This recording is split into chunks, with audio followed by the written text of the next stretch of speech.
அறிந்து உண்பான் கண் இன்பம் போல் நிற்கும் கழிபேர் இறையான் கண் நோய்.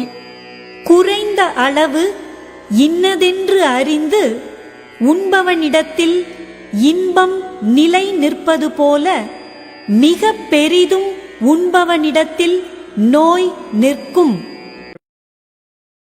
நண்பர்களே வணக்கம். நாம் இப்போ மருத்துவ ரெசிபி நிறைய பார்த்துட்டு வரோம். இந்த ரெசிபினால் உடம்புக்கு ஆரோக்கியமாகவும் ஆஸ்பத்திரிக்கு போகாமலும் நாம் உடம்பை நன்றாக பாதுகாத்து கொள்ளவும் சிறு வயதிலிருந்து பெரு வயசு வரை ஆண் பெண் இருபாலரும் நன்றாக இருக்கிறதுக்குன்னு உணவே மருந்து, சமையல் கூடமே ஒரு மருத்துவ நிலையம் அப்படிங்கிற தலைப்பில் நம்ம நிறைய பேசிட்டு வரோம். இதில் துவையல் அப்படிங்கிறத பற்றி நிறைய பேசி வரோம். இப்படி ஒரு கான்செப்ட் நம்ம காலத்தில் இருந்தது. சாம்பார், ரசம், மோர், பொரிக்கறி, துவையல், அவியல், ஊறுகாய், அப்பளம், வடகம், இப்படி நிறைய இருந்தது. இவைகளெல்லாம் கால வெள்ளத்தில் அப்படியே அழிஞ்சு போய் வடை, மிச்சர், சேவு, பக்கடா இப்படி வந்துருச்சு. இவைகள்னால் நமக்கு கெடுதல், நன்மை தரப்போவதில்லை. ருசியாக தெரியும், ஆனால் பின்னால் கெடுதல் தான் கொடுக்கும். ஆனால் துவையல் சாப்பிட்டு யாருக்கும் எந்த தொந்தரவும் வந்ததில்லை,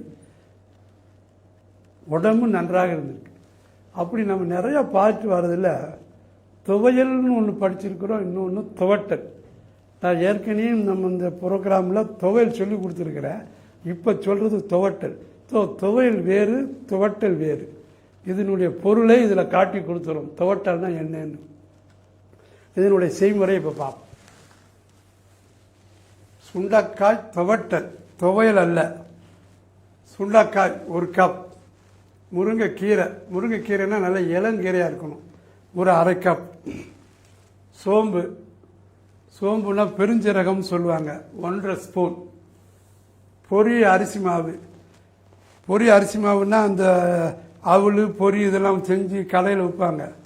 பொரி வறுத்துருப்போம் வெள்ளையா, அந்த மாதிரி இருக்கலாம். அந்த பொரி எடுத்து 2 கைப்பிடி அது மாவாக்கி வச்சுக்கணும். மிளகு 2 மிளகு தான்.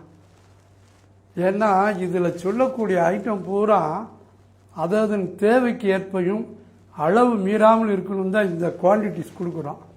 அடுத்து எப்படி செய்யணுங்கிறது ரொம்ப ரொம்ப முக்கியம்.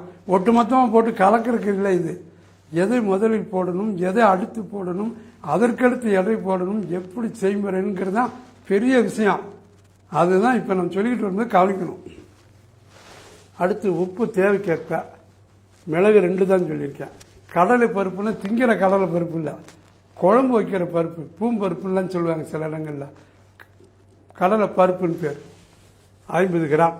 சின்ன வெங்காயத்தை நல்லா பொடியை நறுக்கி ஒரு கைப்பிடி எடுத்து வச்சுக்கோங்க. மஞ்சத்தூள் 1 ஸ்பூன். தேங்காயை நல்லா ஒரு 1/2 முடி எடுத்து துருவலாக்கி வச்சுக்கோங்க.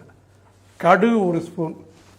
இப்போ கடுகுல என்னமோ தெரியல, அந்த காலத்துலலாம் இப்படி கிடையாது. இப்போ கடுகுல ரொம்ப பொடியான கடுகு வருது, பரும் கடுகும் வருது.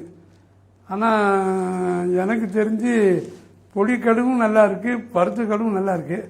ஆனால் துவையலுக்கு பெரிய கடுகு எடுத்துக்கலாம். 1 ஸ்பூன். நல்லெண்ணெய் 3 ஸ்பூன். இதுதான் இப்போ தேவையான பொருட்கள்.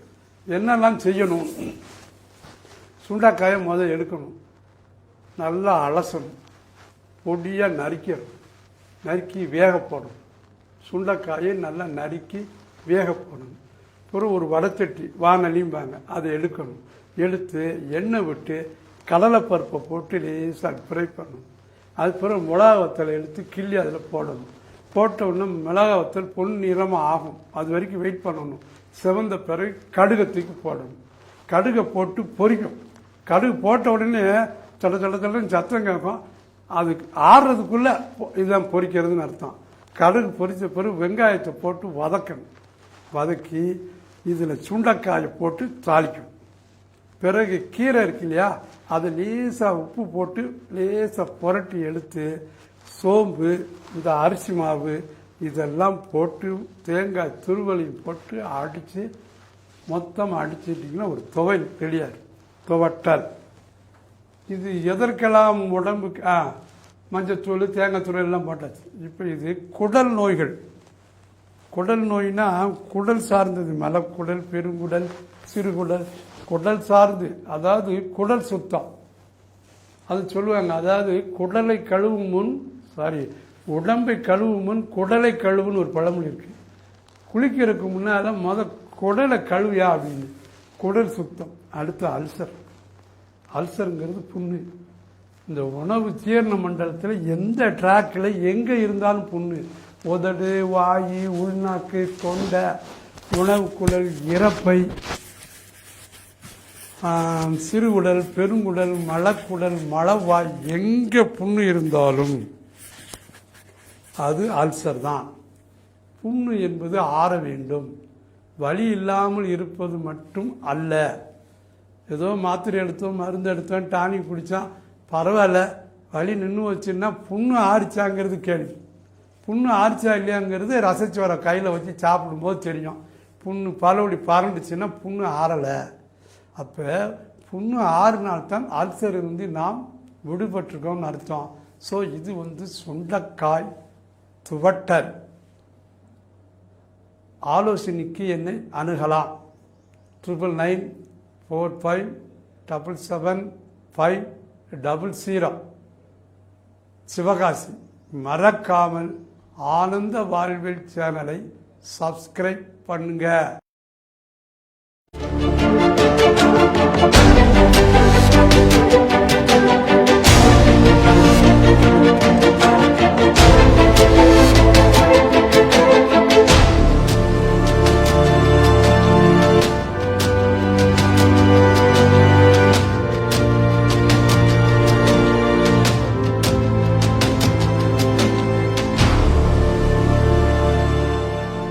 Part of the organic marvel.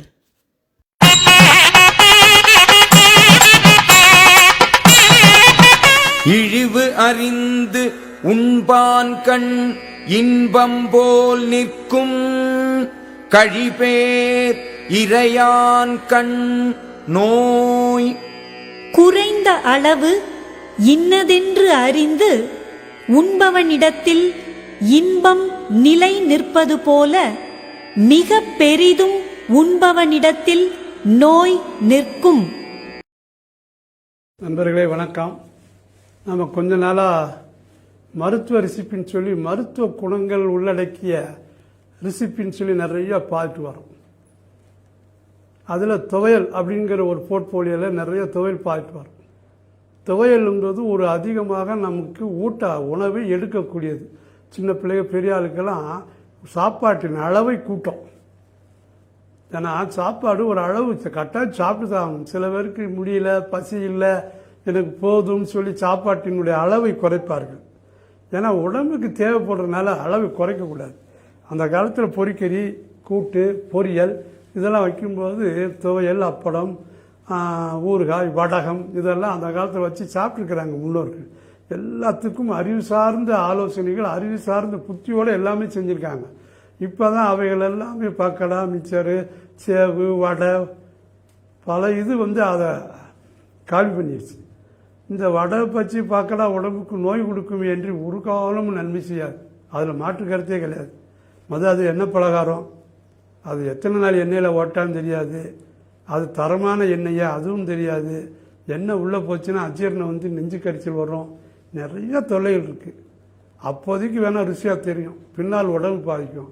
ஆனால் துவையல் சாப்பிட்டு யாருக்காவது உடம்பு பாலாக போச்சு, உடம்பு நல்லா இல்லை, சைடு எஃபெக்ட்டு ஒரு காலம்னு சொல்ல முடியாது. துவையலில் நிறைய துவையல் இருக்குது. ஸோ சாப்பாட்டு அளவையும் கூட்டி நம்மை மருத்துவ குணமாக்குவது துவையல். அப்படி துவையலில் இன்றைக்கி நம்ம பார்க்கக்கூடியது பிரண்டை துவையல். பிரண்டைங்கிறது ஒரு காலத்தில் காடுகளில் இருக்கும், பிடிச்சி யாராவது பாட்டிமார்கள் என்றைக்காவது கொண்டு வருவாங்க. இன்றைக்கி அப்படி இல்லை. இன்றைக்கி மருத்துவ குணம்னு சொல்லிட்டாங்க. அதனால் இன்றைக்கி என்ன ஆயிடுச்சுன்னா எங்கேனாலும் வந்துடுது. ஏன்னா அதுக்கு விலை கிடையாது, வச்சதான் விலை. காட்டில் பொடியும் கொண்டு வச்சு தாங்குவாங்க, பிரண்டை வைங்கன்னு. இப்போ மருத்துவ குணம் இருக்குங்கிற செய்தி வந்த பிறகு இந்த பிரண்டை இப்போ ஈஸியாகவும் வருது, விலை ஜாஸ்தி. பிரண்டையில் முப்பட்டை பிரண்டை, 4 பக்க பிரண்டைன்னு 2 டைப் இருக்குது. ரெண்டுமே நன்கு தான்.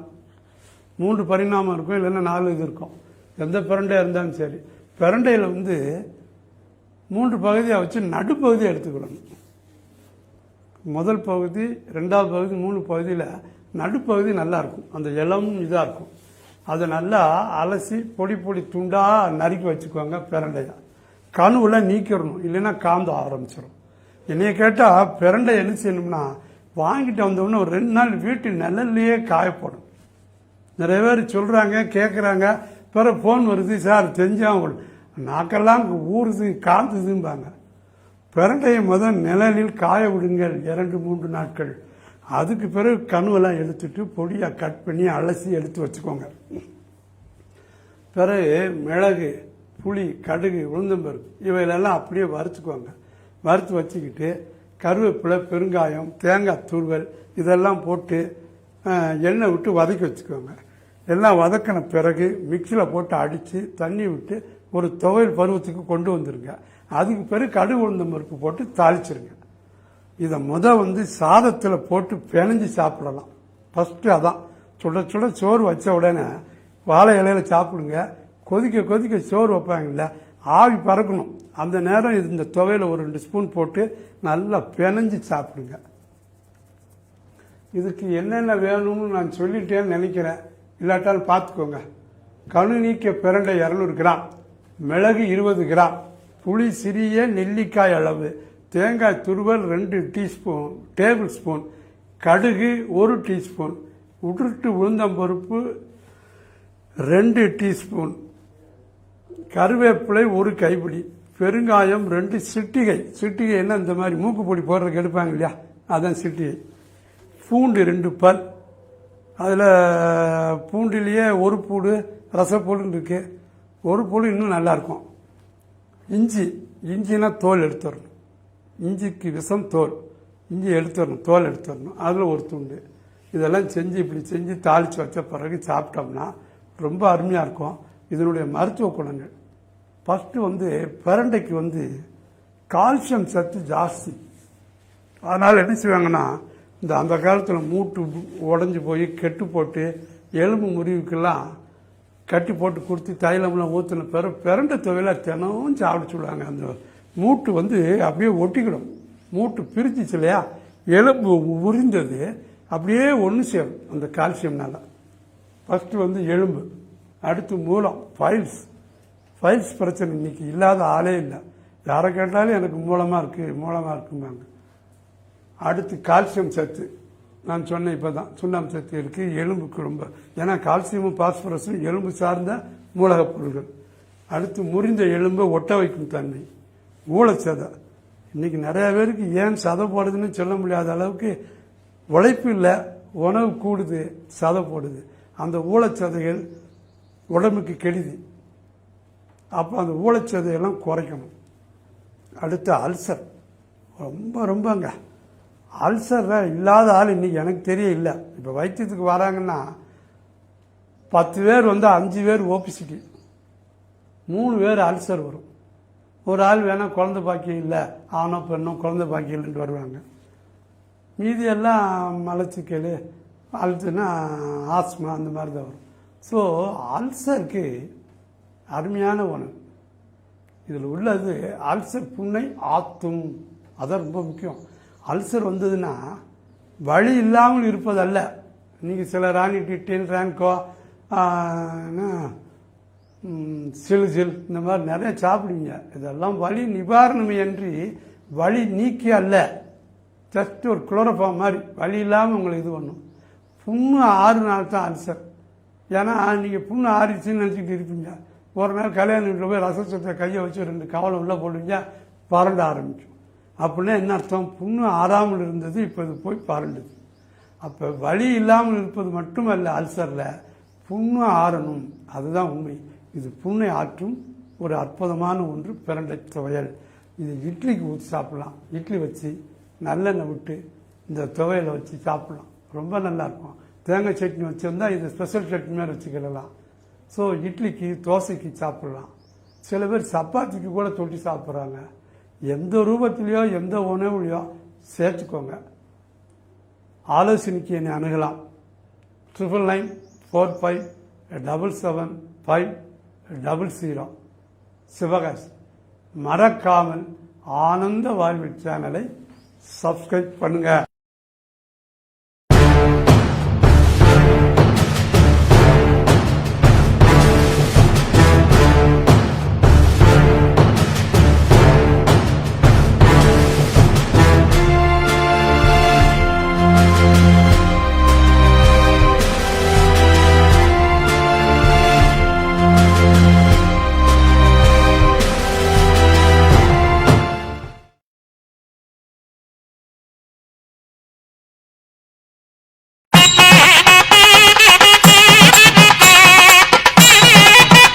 இழிவு அறிந்து உண்பான் கண் இன்பம் போல் நிற்கும் கழிபேர் இறையான் கண் நோய்.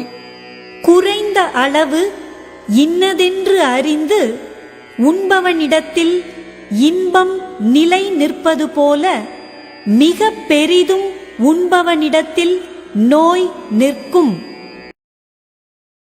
நண்பர்களே வணக்கம். நாம் இப்போ மருத்துவ ரெசிபி நிறைய பார்த்து வரோம்.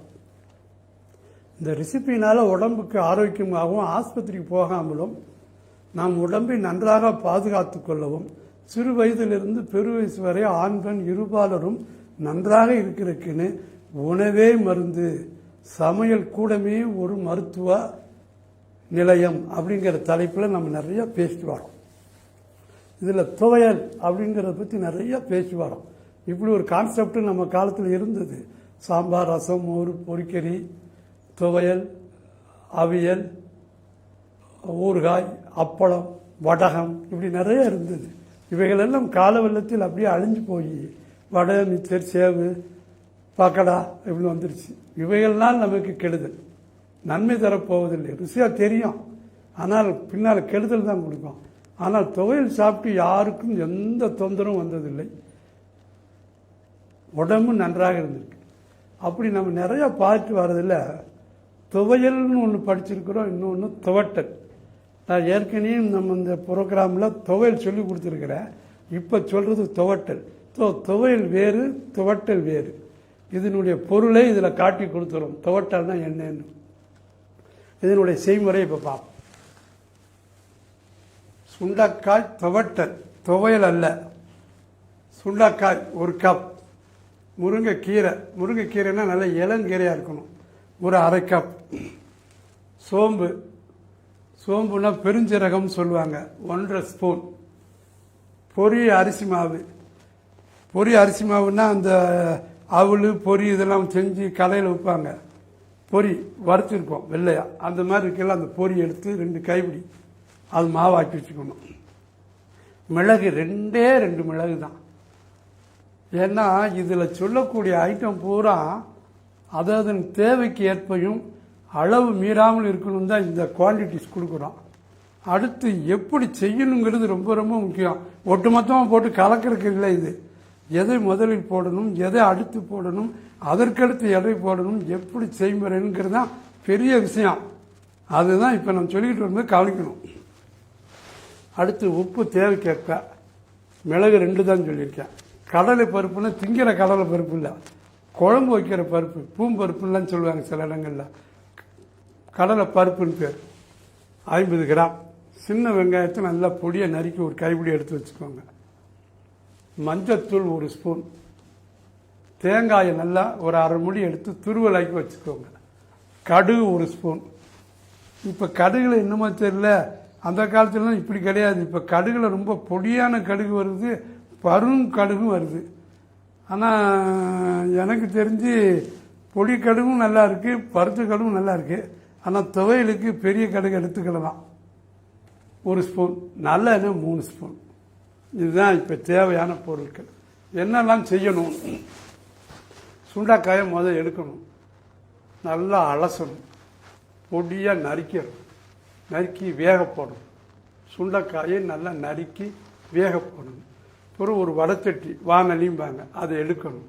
எடுத்து எண்ணெய் விட்டு கடலைப்பருப்பை போட்டு லேசாக ஃப்ரை பண்ணணும். அதுக்கப்புறம் மிளகா வத்தலை எடுத்து கிள்ளி அதில் போடணும். போட்ட உடனே மிளகா வத்தல் பொன் நிறமாக ஆகும், அது வரைக்கும் வெயிட் பண்ணணும்.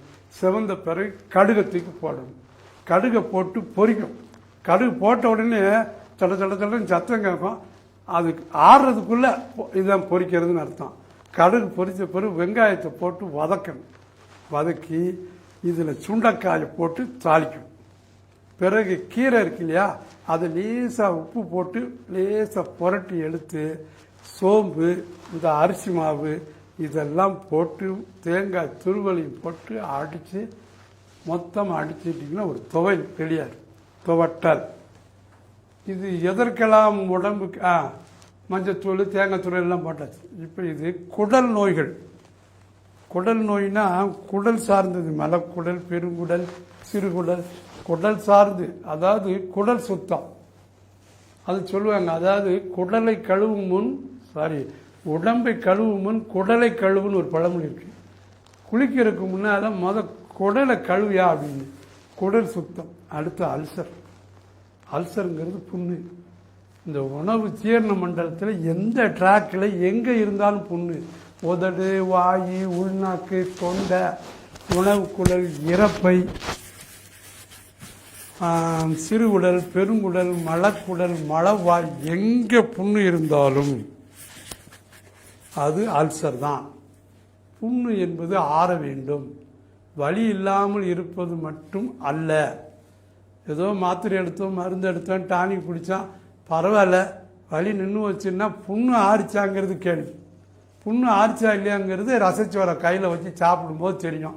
புண்ணு பலவடி பறண்டுச்சுன்னா புண்ணு ஆறலை. அப்போ புண்ணு ஆறுனால்தான் அல்சர் இருந்து நாம் விடுபட்டிருக்கோம்னு அர்த்தம். ஸோ இது சுண்டைக்காய் துவட்டல். ஆலோசனைக்கு என்னை அணுகலாம்.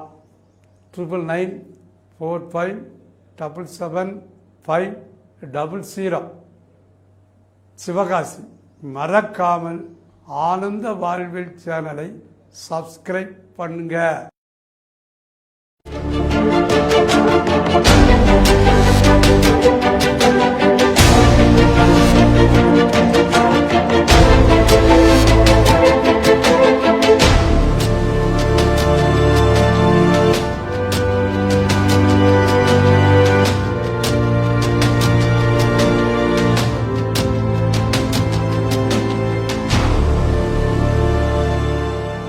Part of the organic marvel.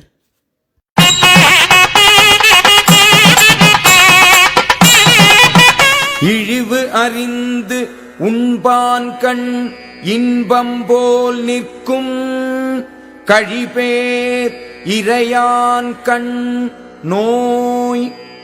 குறைந்த அளவு இன்னதென்று அறிந்து உண்பவனிடத்தில் இன்பம் நிலை நிற்பது போல மிக பெரிதும் உண்பவனிடத்தில் நோய் நிற்கும். நண்பர்களே வணக்கம். நம்ம கொஞ்ச நாளாக மருத்துவ ரெசிப்பின்னு சொல்லி மருத்துவ குணங்கள் உள்ளடக்கிய ரெசிப்பின்னு சொல்லி நிறைய பார்த்து வரோம். அதில் துவையல் அப்படிங்கிற ஒரு போர்ட்போலியோவில் நிறைய துவையல் பார்த்து வரும்.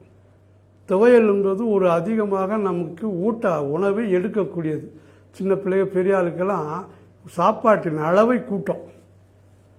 ஏன்னா சாப்பாடு ஒரு அளவு கட்டாயம் சாப்பிட்டு தான். சில பேருக்கு முடியல, பசி இல்லை, எனக்கு போதும்னு சொல்லி சாப்பாட்டினுடைய அளவை குறைப்பார்கள். ஏன்னா உடம்புக்கு தேவைப்படுறதுனால அளவை குறைக்கக்கூடாது. அந்த காலத்தில் பொரிக்கறி, கூட்டு, பொரியல் இதெல்லாம் வைக்கும்போது துவையல், அப்பளம், ஊறுகாய், வடகம் இதெல்லாம் அந்த காலத்தில் வச்சு சாப்பிட்ருக்குறாங்க முன்னோர்கள். எல்லாத்துக்கும் அறிவு சார்ந்த ஆலோசனைகள், அறிவு சார்ந்த புத்தியோடு எல்லாமே செஞ்சுருக்காங்க.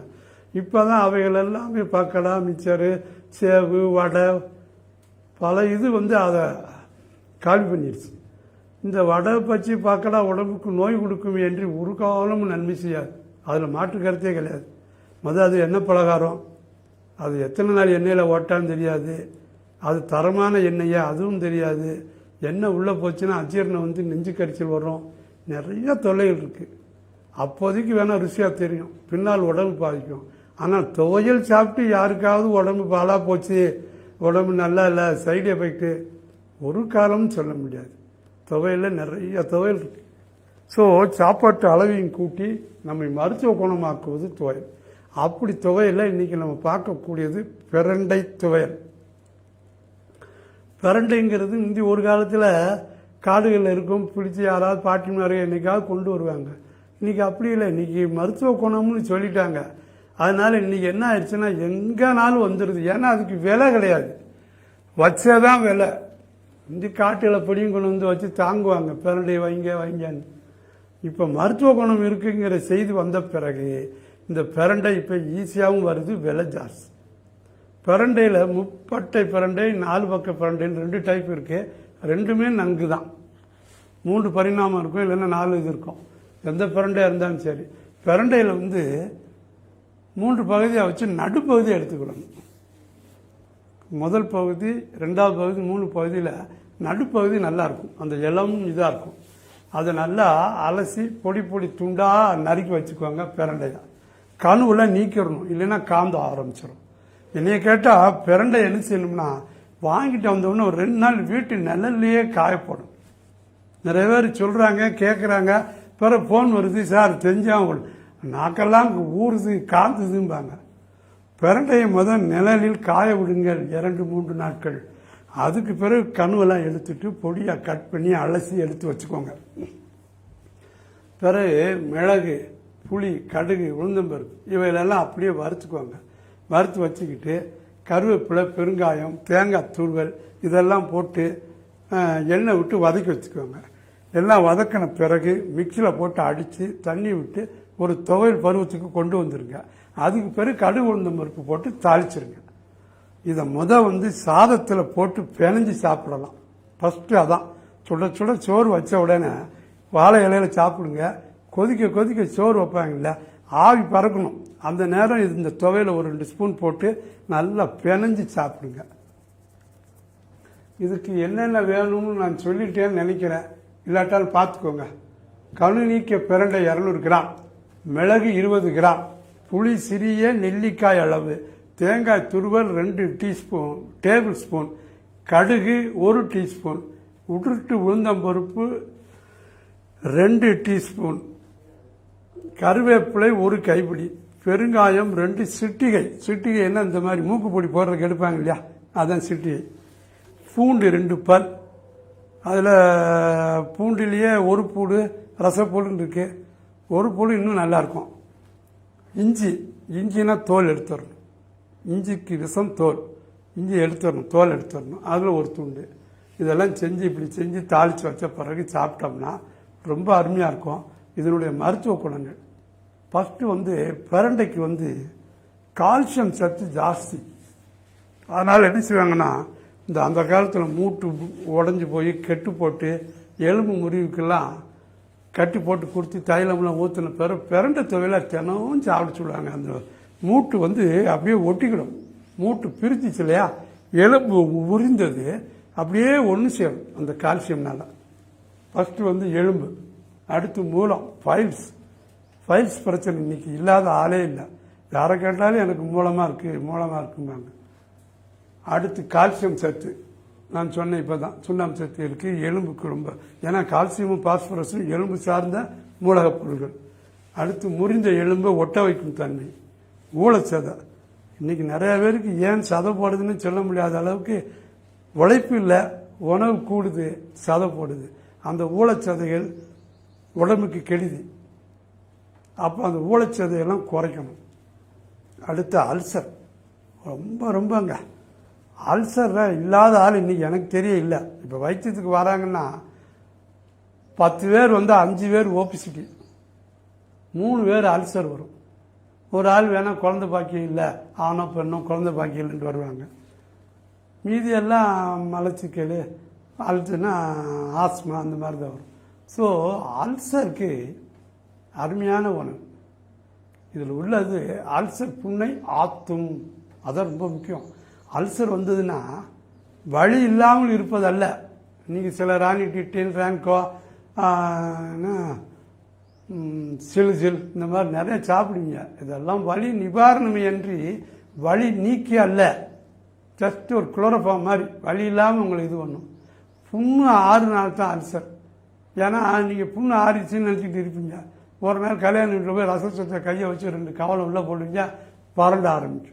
அப்படின்னா என்ன அர்த்தம்? புண்ணு ஆறாமல் இருந்தது, இப்போ இது போய் பரண்டுது. அப்போ வலி இல்லாமல் இருப்பது மட்டுமல்ல, அல்சரில் புண்ணு ஆறணும், அதுதான் உண்மை. இது புண்ணை ஆற்றும் ஒரு அற்புதமான ஒன்று பிரண்டை துவையல். இது இட்லிக்கு ஊற்றி சாப்பிட்லாம். இட்லி வச்சு நல்லெண்ணெய் விட்டு இந்த துவையலை வச்சு சாப்பிட்லாம், ரொம்ப நல்லாயிருக்கும். தேங்காய் சட்னி வச்சுருந்தா இது ஸ்பெஷல் சட்னி மாதிரி வச்சுக்கிடலாம். ஸோ இட்லிக்கு தோசைக்கு சாப்பிட்லாம். சில பேர் சப்பாத்திக்கு கூட தொட்டி சாப்பிட்றாங்க. எந்த ரூபத்திலையோ எந்த உணவுலையோ சேர்த்துக்கோங்க. ஆலோசனைக்கு என்னை அணுகலாம். 9945777500 சிவகாசி. மறக்காமல் ஆனந்த வாழ்வில் சேனலை சப்ஸ்கிரைப் பண்ணுங்க.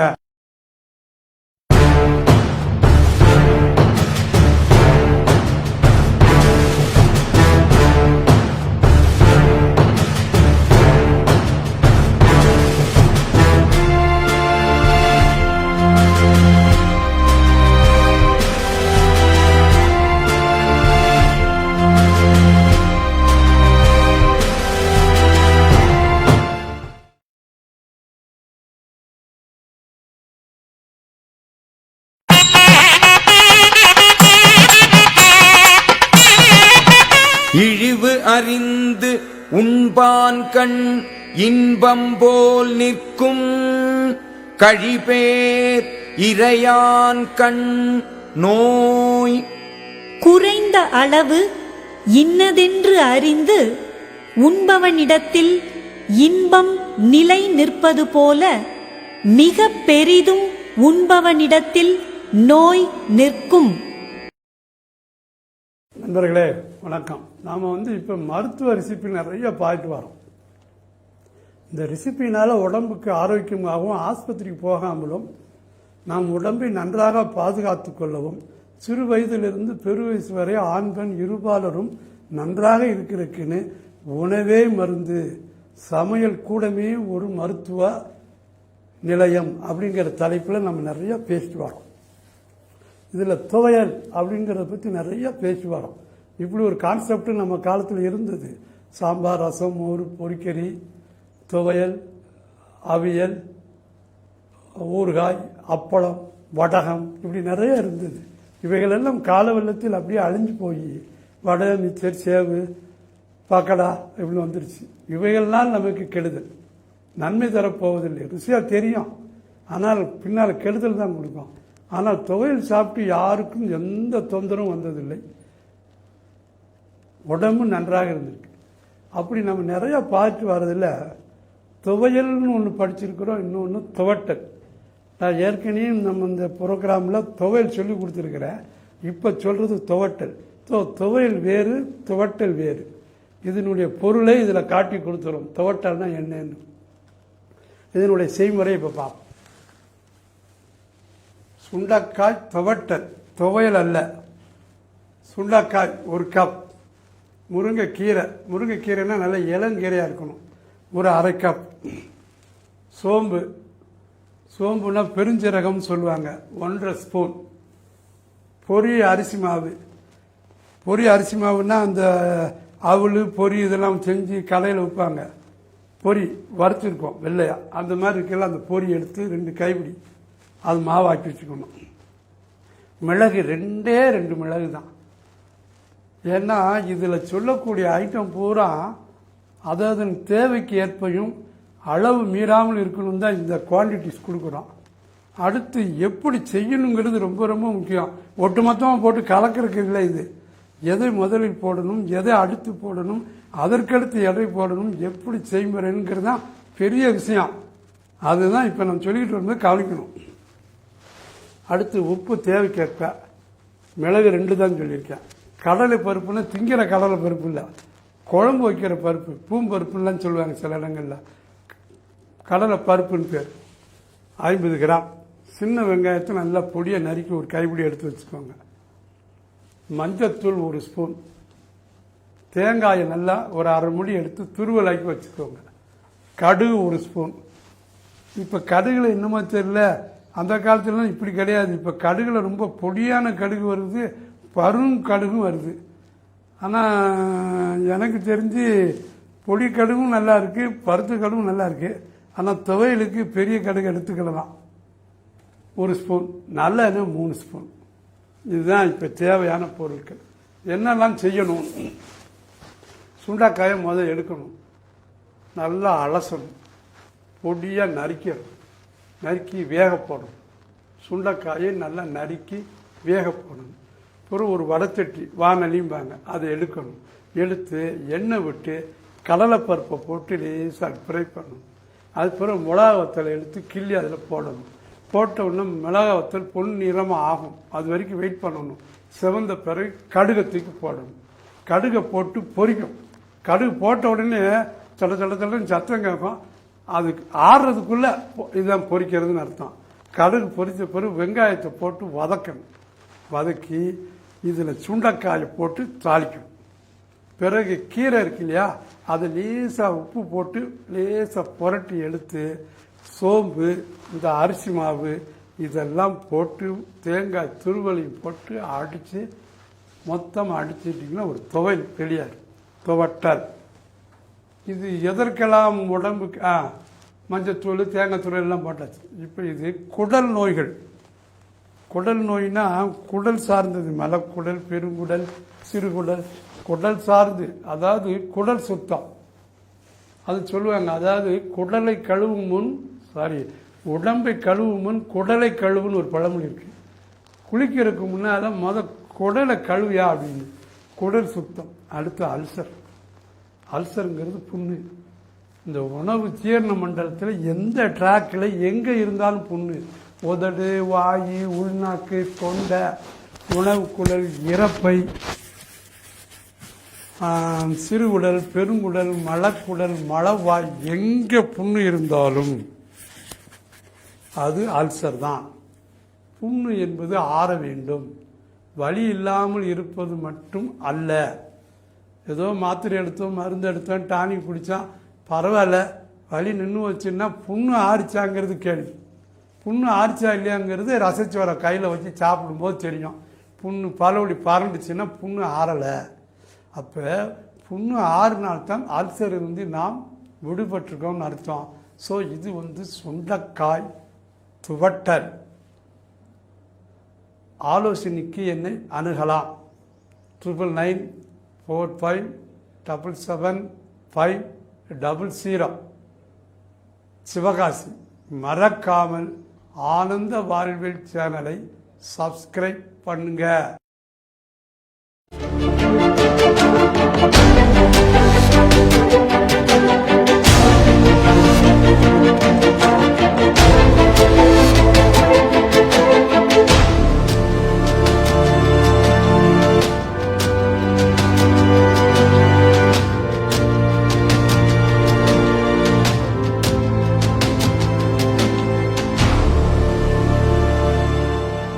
Part of the organic marvel.